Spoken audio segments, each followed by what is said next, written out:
Supreme court में आज वक्फ bye users संपत्तियों पर सुनवाई है। साथ ही सुप्रीम कोर्ट के कई सवालों पर केंद्र सरकार जवाब दाखिल करेगी। बुधवार को करीब 2 बजे सुनवाई शुरू हुई थी। 2 घंटे तक ये सुनवाई चली थी और इस दौरान वरिष्ठ वकील कपिल सिब्बल समेत अन्य वकीलों ने अपनी दलील रखी थी और इस कानून को असंवैधानिक घोषित किए जाने की मांग की थी।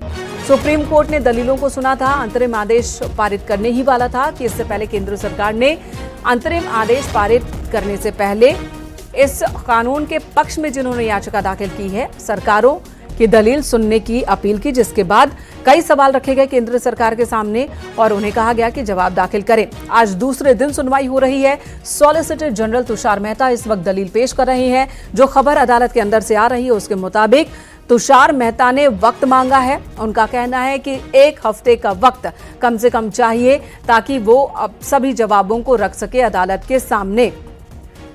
सॉलिसिटर जनरल तुषार मेहता जवाब देने के लिए 1 हफ्ते का वक्त चाहिए। 1 हफ्ते का वक्त उन्होंने मांगा है।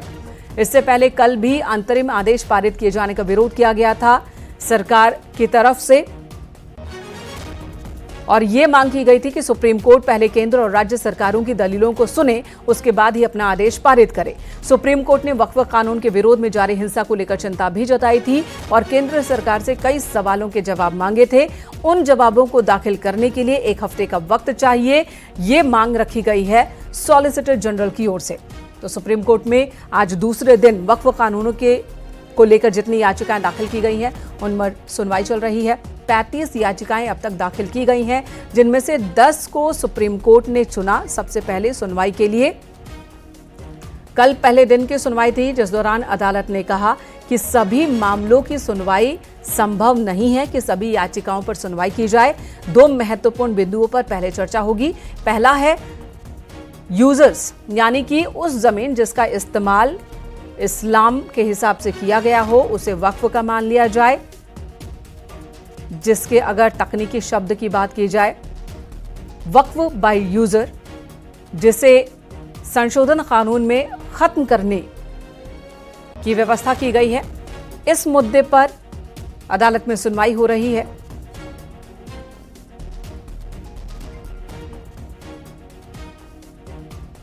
तो कानून का विरोध करने वाले लोगों की तरफ से कहा गया है कि वक्फ को लेकर जो व्यवस्था अब तक रही है, जरूरी नहीं कि वक्फ डीड हमेशा बने, जरूरी नहीं कि कागजी कार्रवाई से ही कोई मुसलमान अपनी संपत्ति को वक्फ करता है।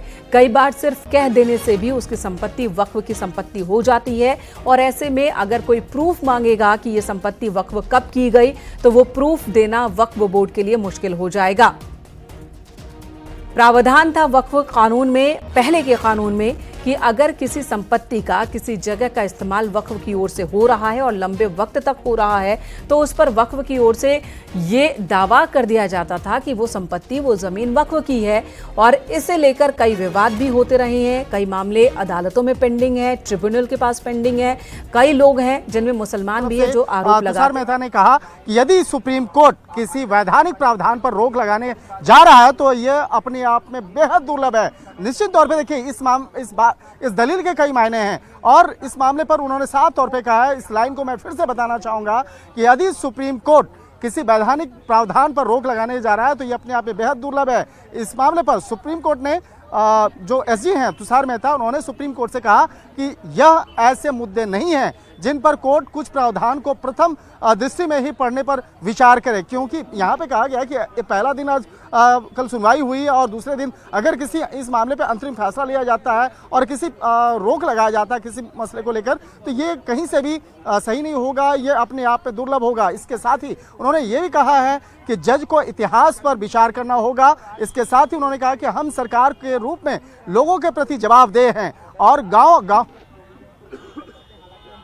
जी, तो आप सुन रहे शंकर आनंद बता रहे हैं कि इस वक्त सुनवाई के दौरान चल क्या रहा है अदालत के अंदर। सुप्रीम कोर्ट में सॉलिसिटर जनरल यानी कि सरकार की ओर से दलील रखी जा रही है और सॉलिसिटर जनरल तुषार मेहता ने 1 हफ्ते का वक्त भी मांगा है सभी जवाबों को दाखिल करने के लिए। साथ ही ये भी कहा कि जब अदालत किसी भी कानून पर अंतरिम आदेश जारी करे तो उससे पहले दोनों ही पक्षों को सुनना जरूरी है। सभी पक्ष की ओर से दलील आ जानी चाहिए। एक तरफा सुनवाई होकर कोई आदेश जारी ना हो, अदालत की ओर से यह अपील की गई सॉलिसिटर जनरल की ओर से।